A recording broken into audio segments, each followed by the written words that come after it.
Welcome to another episode of I Quit My Job. This one's going to be very interesting. This one's all about entrepreneurial side of sports.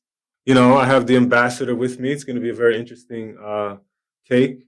And it's a pleasure that he showed up today to kind of like give us his insight on many things, basketball. You've probably seen him as a sports commentator on some of these national networks. I call him a wordsmith, you know. He's an animal with his verbs and his nouns. To me, an overall great guy, you know, who's never lost a one-on-one game. I don't think this guy's ever lost a one-on-one game. You know, for me, to have you here, Will, man, it's a pleasure. Thank you, sir. Always, man. Come on. I am Will Strickland, the Director of Operations North America for Full Court 21 Canada, the world's most unique basketball tournament. It's not one-on-one, not two-on-two, not three-on-three, not four-on-four, not five-on-five. Is the world's only application of 1-on-5 basketball.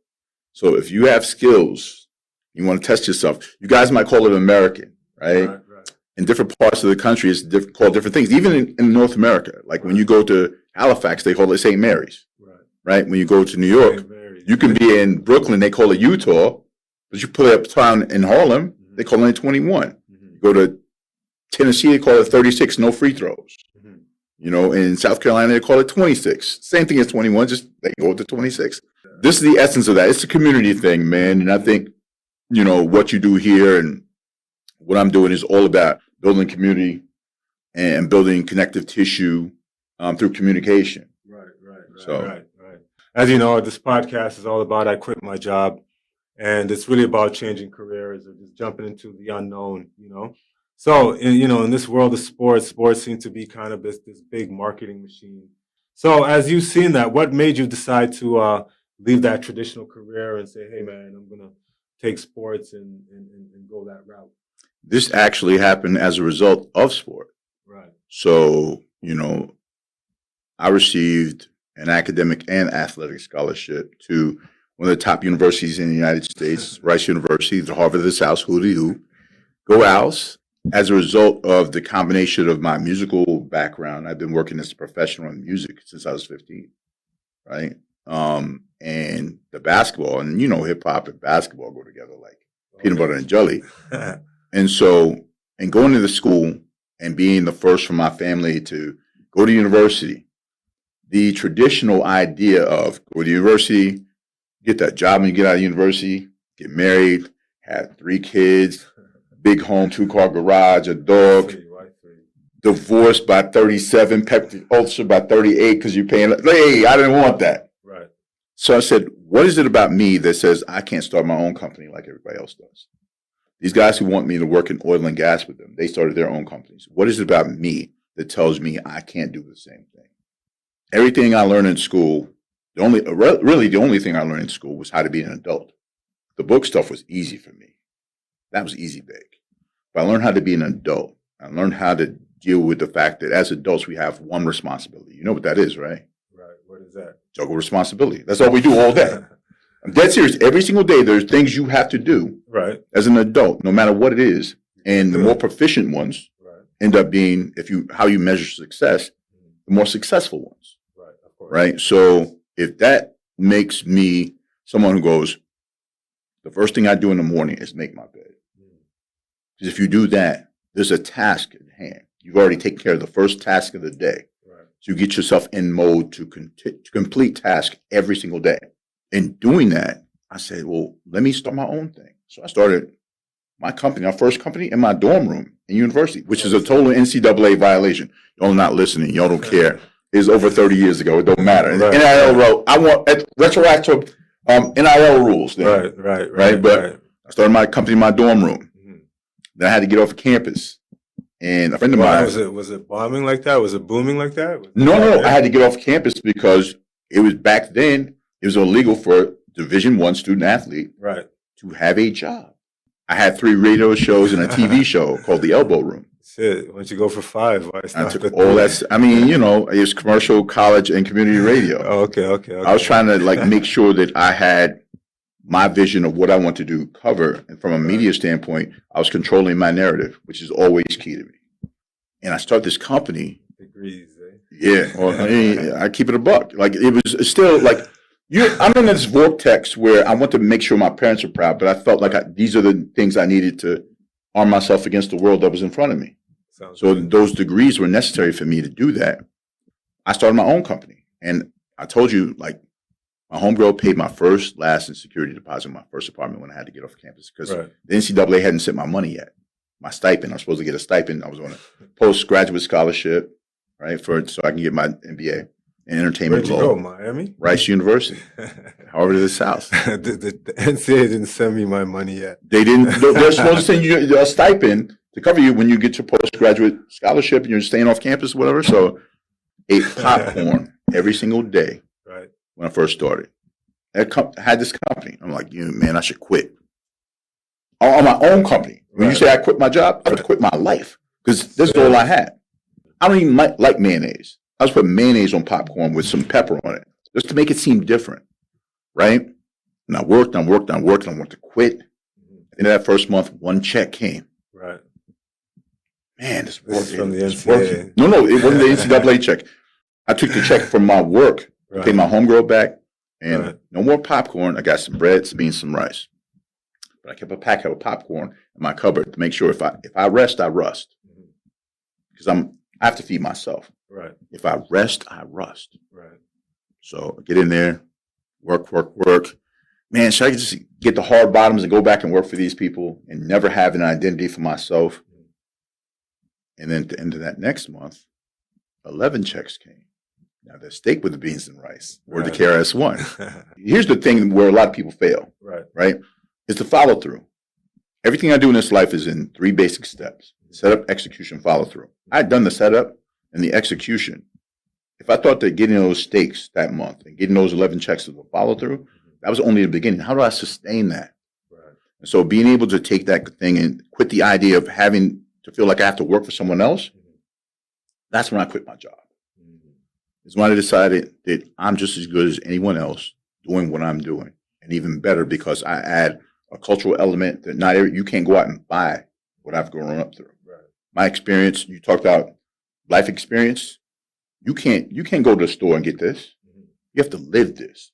Then how you figure out how to monetize that or commodify that in a way that doesn't compromise who you are as a human being.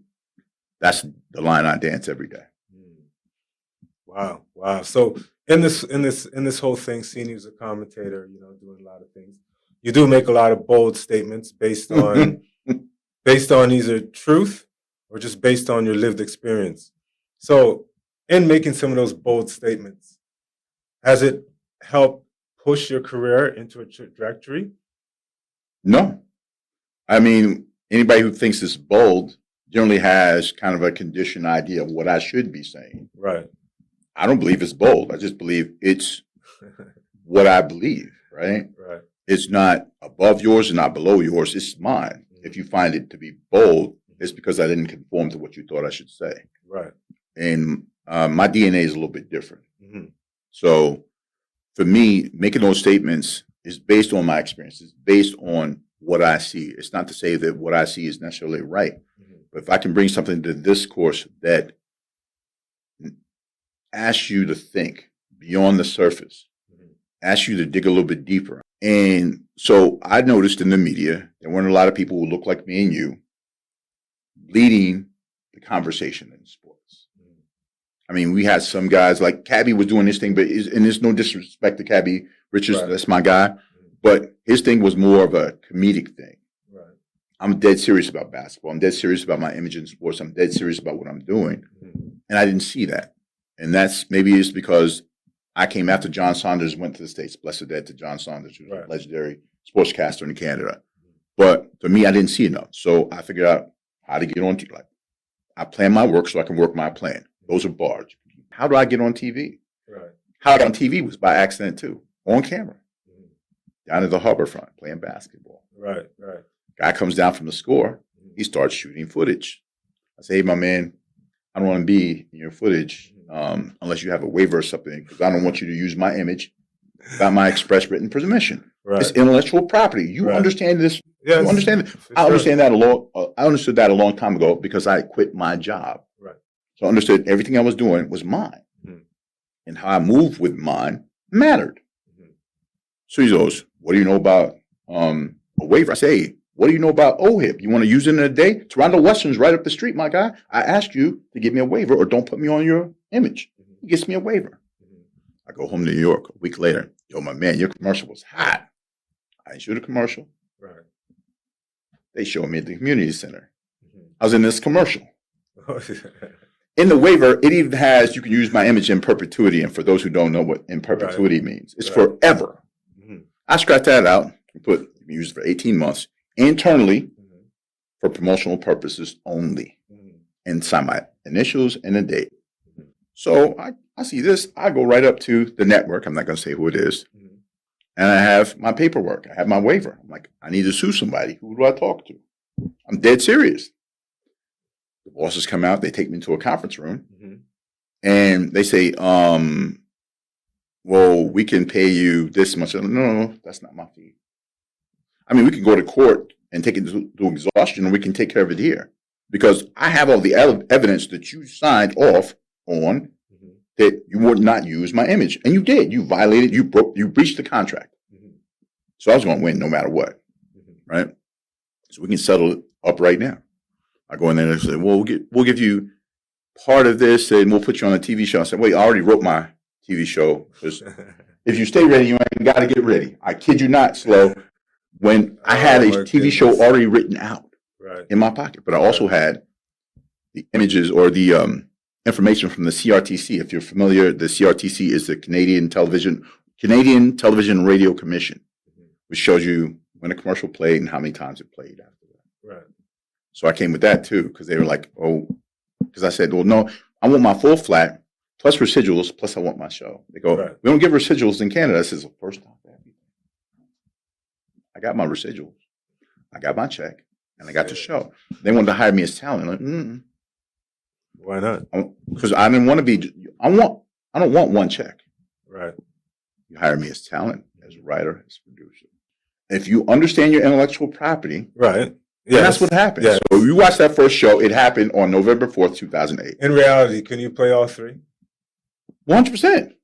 Well, reality happened. They had to. It was in my contract. Can you do that? You're already doing it. I'm doing it. Yeah. Right. So can you do that? Can you do that at that level? I did it. Okay. I did it. Okay. 100%.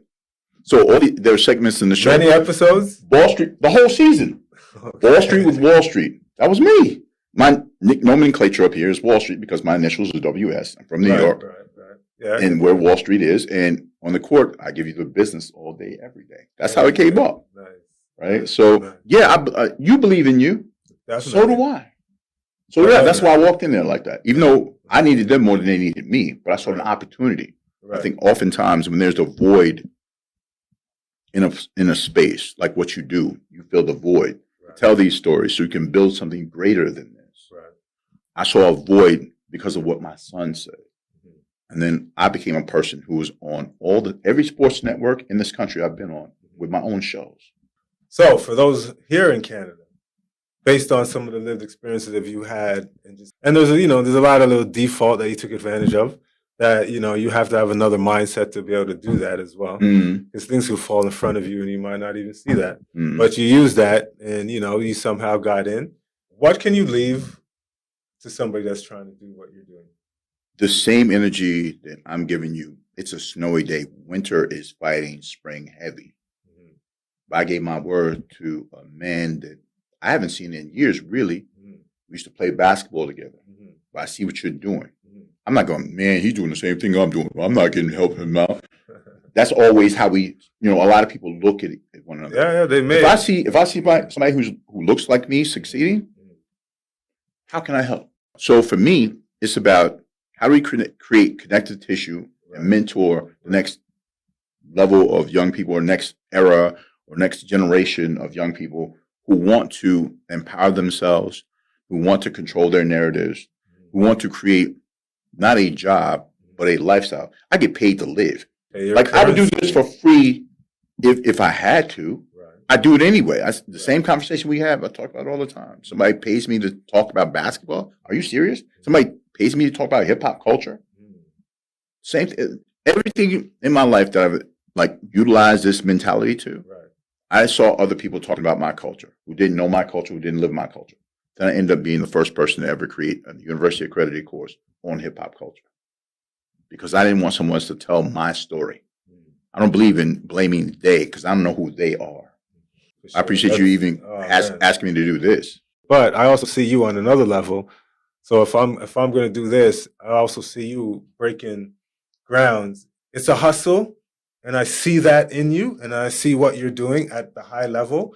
And I'm like, yo, you got to give props. You know what I mean? And you're coming from America doing that. You know what I'm saying? Yeah. I'm the American Canadian now, though. I'm saying that jokingly. Yeah, I get it. But I actually mean that because it's a business thing. If somebody does decide they want to use it, now they got to pay me. Now they got to pay you. You see what I'm saying? And of course, somebody will use it. And I'm cool with that. Like, really, if you feel that empowered and engaged to use something I created, I'm kind of flattered by it. So when you quit your job and you decided you wanted to go into this, there was an inspiration, yes or no?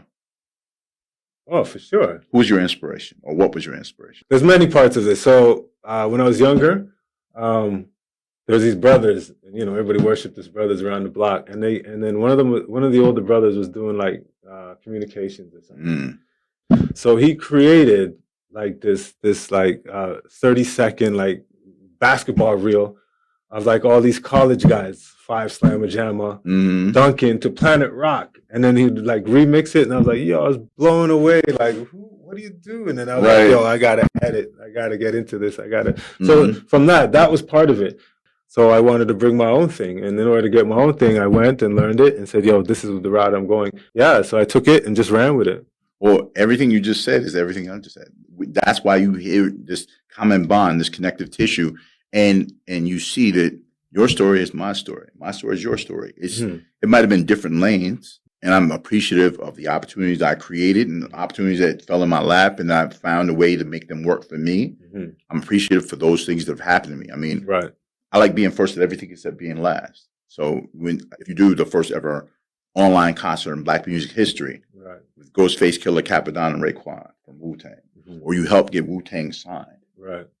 Like you don't think about it at the time. You're just doing it because you're in love with the process. To kind of like take it back a bit, what was your like first day like? You know, like knowing, hey, I'm in this industry now. Here I am. What was that first day like? That first day? What's that first day feeling like? Yo, I'm ready now. Shit. Yeah. It happened here in Canada, even though I had other stuff in the States. But like to do it in another country with no family here, nothing. It's just me. That first day was like, the crazy part is the first show we ever did was November 4th, 2008. You know what that day was? November 4th, not election.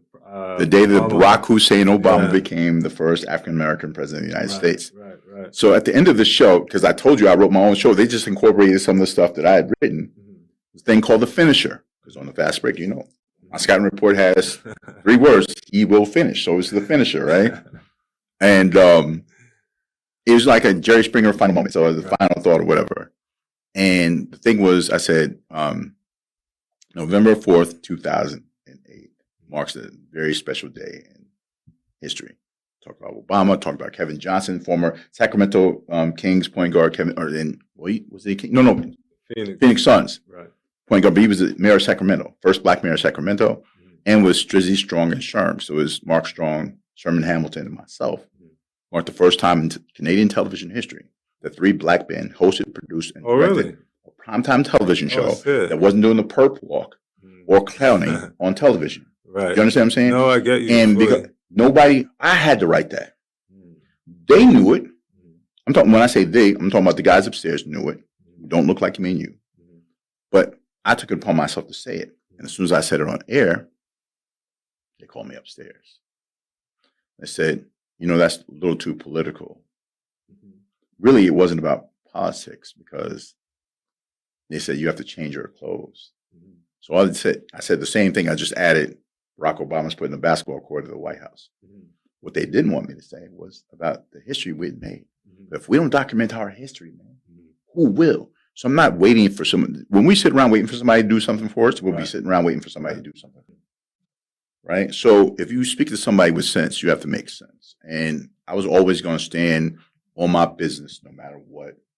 And in the face of that, you know, you lose opportunities 100% because they know who you are.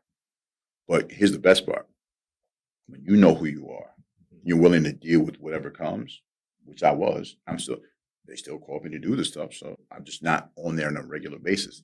There's only so much damage he can do. So how do you feel about like just coming in on that kind of wave and that kind of like, you know, I mean, it's not a public controversy, but it's within you and this is your fight. I was nervous the first day. I'm always excuse that word fight. No, I got you. You know what I'm saying? This is it's me. Yeah. It's me being me and me wanting to honor the people that I was working with. Like this is 3 black dudes. Name another show in Canada that has 3 national show that 3 black dudes have hosted. I'll wait. I'm just saying. So I said something about it, and people didn't like it. So my first day, it was shaky. Like, you know, I hadn't done this. I hadn't worked with these guys. Like I told you, they found me at the park. Right. I wasn't supposed to be on the show at first. Right. I got on the show because I understood my intellectual property rights. Right. Yes, of course. You saw it. You saw something. Well, I mean, they tried. You're alert. They used my image. They breached the contract. So either I was going to get the dough or I was going to get the show. So within that first year, like those experiences, did that shape you going forward? Not at all. Right. It only strengthened it. It only find different way. I only found different ways to go, not necessarily around that, but to utilize that structure to do the things I want to do. Right. Right. And it also empowered me to show, like, I learned while I was there. I didn't just take it for granted. I'm on camera. No, I want to know what you do. I want to know how this works. Tell me how these things work. I'm in the control room, I'm master control. I'm going upstairs. I'm trying to figure out how they get these sponsors. You know, we had a thing where it's almost like a rap battle, which I incorporated into the show because we had little like stands behind us. So I bring in groups of basketball playing kids behind us. So it looked like 106 in Park. Remember the old show on BET? Yep. So it was like a rap battle, but we were standing at the desk, and you see now shows using the same model, right? It didn't exist then, right? So it'd be like me, because I was a champion. I had a championship belt and everything. And we get 3 topics, and then we have Mark Strong was moderating, and they bring in different people every week. So Cabby would come down because he was a prominent personality on the show or on the network, and he not a basketball guy like that. Right. They came to battle me, so I was going to make sure I beat him. He brings a special guest referee. Now we're making it wrestling, or wrestling as I like to call it. Right. So I'm like, okay, the Dallas Mavericks are in town. I had written Mark Cuban one time because I saw a 60 Minutes interview where he said, I answer all my own emails. I thought it was a joke. So I wrote, when they were playing the opening season game, opening game of the season in 2006, the Mavs were playing the Phoenix Suns in a home-to-home series, the beginning of the season. So I write, and I say all this stuff about what I'm doing with this film and everything. And I get a letter maybe 20 minutes later. I'm like, it's a form letter. But he's answering stuff that's in the email that I wrote. I'm like, oh, damn. Wrote back, cool, whatever. So I create this relationship with Mark Cuban. They're in town. So I'm like, he's doing wrestling. Okay, I'm going to be Ric Flair. I'm going to have Dirk, Jason Kidd, and Mark Cuban show up. They're going to be the 4 horsemen. So it's like the wrestling stuff. Somebody from upstairs found out that I was calling Mark Cuban to come on the show. They canceled it. I'm like, part of the reason you guys hired me is because of who I know and what I've done in this industry. Right. But they were mad that they thought I was going to show up one of their top personalities. I'm like, no, it's entertainment. It's just hilarious, the barriers you can face, but it doesn't make me bitter. As a matter of fact, I moved on from that. And then when they brought court surfing back to another network. This whole sports industry, like what's your take, Canadian, American? Like, what do you see in the difference of like sports? Or let's bring it down to basketball, like in terms of the AAU and like what's the difference here? Why isn't like it seems like there's something missing? You know what I mean? Like it seems like to me on the AAU route, and again, I don't watch it a lot, but it seems like the NBA guys that are here, it seems like they're not pumping into like certain sectors of the AAUs, like how the Yankee youths them do it. The kids don't have fun anymore. Everybody's trying to make the NBA. And there's an NCAA commercial that says over 400,000 Division I student athletes who play sports. Most of them will go pro in something other than sports. Right. And the fact that most of the guys who are in the NBA from Canada, actually play AAU basketball in the States. So is that mechanism helping or hurting Canada basketball? But when you look at the model in the NBA, you can argue that the best 5 players in the first time in NBA history, all NBA first team, will be all international players. So there's no real mechanism outside of there's some other schools that are trying to be prep schools in Canada. There's a prep school circuit, but we haven't seen that manifest itself in the way that it has in the United States. You said it's a business. It 100% is. Right. I think the real business should be in nurturing these young minds to be better than more than just basketball players. Could it just be a number thing now? You say a numbers thing. What do you mean? Like a numbers. Like there's now more players being exposed to the game, and the game is exposed in a global manner. So the best cannot always come out of the United States anymore. They may be different positions. They may be athletically inclined to do more than what the Europeans can do. They may have a different game in a certain way, but the best is not always going to come out the United States. And we see that now. Right? It's not always going to do that no more. Name somebody who can stop Nikola Jokic right now. Because all the cameras not in the U.S. anymore. No. I mean, it's not even about the cameras, it's about development. You know what I mean? Like everybody would focus on the U.S., so they would miss what's happening outside of the U.S. You know why, though? They now, utilize those vehicles you talked about. Mixtape culture is killing basketball. Because you see these kids, and they put their best highlights on these mixtapes, and you see them in a full game, you're like, wait a minute. That's not what I saw on the tape. And so because they can't recreate everything they do in these mixtapes, right, then they end up falling by the wayside. They might get a Puma sponsorship like Mikey Williams did, but he ended up shooting at a car and then he got that case cleared and he lost his scholarship. Then he had to find another school. We won't know about Mikey Williams in about 3 years. He was a kid who was leading the charge in NIL money and visibility. He had 1 million followers online. So he used all the social media stuff. But will he ever make the NBA? Probably not. So what is he going to do? Because everything was built on him going to the NBA. That's all I can do. So now, that's perfect. So this kind of just transcends perfectly. So now, here's this kid, had his shot, things happen. Now he knows the game of basketball in a way that nobody else is knowing because of the experience.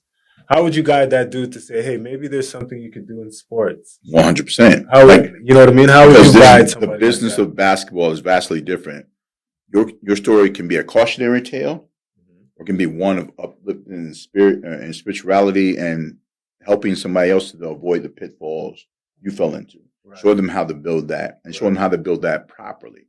So it's up to him because once you get a reputation, once you get a name, right, it's tough to overcome that thing. Even when you're playing the NBA. So again, we talked about the best players, right? So in college, guys who are one and done end up getting the first round draft picks. National players of the year end up getting second round. Name the last, can you name the last national player of the year on the men's side who had an impact in the NBA? You know who he is? Jalen Brunson. You know when Jalen Brunson, he's been in the league 6 years. What are the 5 things a proficient basketball player should be able to do on the court? 5 things. It's only 5. Shit, that's hard. I'm giving to you. Shoot, dribble, pass, rebound, defend. Could slowly do those things? Wait, I'm asking. Can slowly do those things? 100%. Now, if you have a team of those guys, and all 5 of the guys have to be able to do that for you to win, like Denver, all 5 of their guys can do all the things I just said. Boston, all 5 of their guys can do those things. All those guys can do all those things individually. Is that what you're saying? Yeah, all of them can do that, right? If you have a team that has that, that means this game is more skilled than ever. Right. Yeah, that's what I'm talking about. Yes. And that's the difference between. That's a really low percentage. If you have all 5 guys that could play all 5 positions. No, I didn't say all 5 positions. Skilled at it. Sorry. If your center can take the ball to the backboard instead of looking for the point guard, he can bring the ball up, initiate the offense, and make a quality pass to get you a layup. And then he could run back and chase you, play D, and then he can make the right passes. That's a basketball player. That's a basketball player. I get it, but that's a high mark. You'd be a tough coach. You'd be a tough agent. Yeah, I would be, but as a guy who's allergic to failure, I would win. I believe in that. Because if somebody hired me to be their agent, if somebody hired me to be their consultant, They would know that I have a high level of proficiency, that I can do whatever they ask me to do. That's why I get hired in the first place. It's not because I can do one thing. It's because if they need me to do something else based on what I've offered them, I can do that. And they'll see the results. So I wouldn't ask anything of anyone else that I wouldn't ask of myself. Right. So you want 5 Defensive Player of the Year? No, I want, when I say defend, no, I can't. Like, look, if you can, half the time it's not about, when we play defense, I don't have to block your shot to play good defense on you. I have to steal the ball from you to play defense. Of course. If I can prevent you, if you're the best scorer and I prevent you from even taking the shot, that's good defense. Right. If I make you make a bad pass, that's good defense. Right. Of course. If I make you indecisive on the court, that's good defense. You know that as many times we play in the gym. If you have a team that's willing to give the effort. Right. Just the effort is good. The effort is good. The effort is in the way. But all those things come through effort. Yes. Being proficient in those things, being what I do comes through effort. It doesn't come because I have a degree or I did this already. I have to do it listen, success is not owned. It's rented.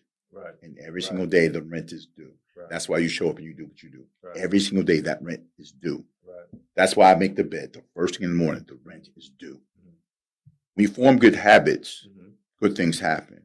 And I think that forming those habits right away, when I saw that, I'm like, I'm not doing the work. I actually tried to have a conference call when I was working in the music industry. And I was laying in bed. And my lady friend at the time started getting frisky. And I thought that I had the speakerphone on mute. I'll leave it at that.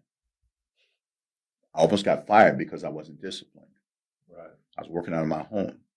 So from that point on, I would get up, go work out, take a shower, come back. Wouldn't sit in my room to eat. I would sit at the table and eat, the dishes, come back. Like I treated it like I was going to a job. Right. And that changed my trajectory because I treated I respected my craft more. It's the old, if you teach a man how to fish, they eat for life. Right. If you give him a fish that he eats that day. Right. I want to learn how to fish in everything I do. Right. There's a reason why when we did All Balls Don't Bounce, the podcast, I said, no disrespect to anyone else. And as soon as you say no disrespect, you're about to disrespect somebody. You know that, right? One time. But I want to work with people who look like me. And I don't have any issue with that because there are not a lot of opportunities for people who look like me to work together in a proficient way, in a way that makes a difference. Being in this industry of sport, how did you handle setbacks? What did you learn from that experience? If you lost a job, well, were you so focused on keeping the job or creating a situation where you're almost indispensable no matter where you went? So if somebody let you go, there had to be a reason for it beyond your work, the ethic you put into it, the effort you put into it. So you can take that and put it somewhere else. Somebody's going to value what you do. You have to be so confident in what you're doing. And again, what your focus is. Are you focused on keeping a job or creating a career?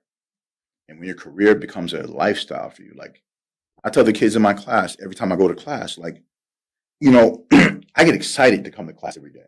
Even though I've been doing this for years, I get excited every time a new class comes in. Right. Because it gives me a new opportunity to learn more about me, to be better at what I'm doing. Every time it gives me a chance to be better. So when I wake up in the morning, just like you do, blessings, right? Yes. A chance and a choice. That's it. A chance to be better and a choice to make sure you can figure it out. I used to see you go down after we played. You go down and go lift. Yeah. I watched that. That I can tell you that after years and I'll pay attention to everything, my guy. I'm like, that's the level of discipline he has. I wish I had that same discipline, but once I stopped playing like actively like that, I didn't have the same discipline. I respect it though, and I'm watching it. Right? Yeah, I always respect it. Yeah, that's come on, man. So it's the same thing. When you apply a level of discipline to what you're doing, it doesn't matter what you're doing. You can, if you have a plan with that setback, great thing about having a plan is now you can, if it falls, you still have that foundation of how to build that plan in the first place. You get up and do it again. I would say to the young people or anyone who has a setback, well, setbacks are not no. Whenever I go to a client or anyone I'm pitching on what I'm doing, my mentality is the worst they can do is say no. That's the worst they could do. I'm not thinking about them saying no, though. Right. I'm thinking about winning. And that energy means something. When I walk in and I tell them, this is what we're doing. There's this, and this. We'd love for you to be on. If you're not, we'll come back and see you next year. Right. They know I'm coming back. Right. Right. So, when I walk into a room, I don't feel uncomfortable or dyspeptic or anything. I'm supposed to be there.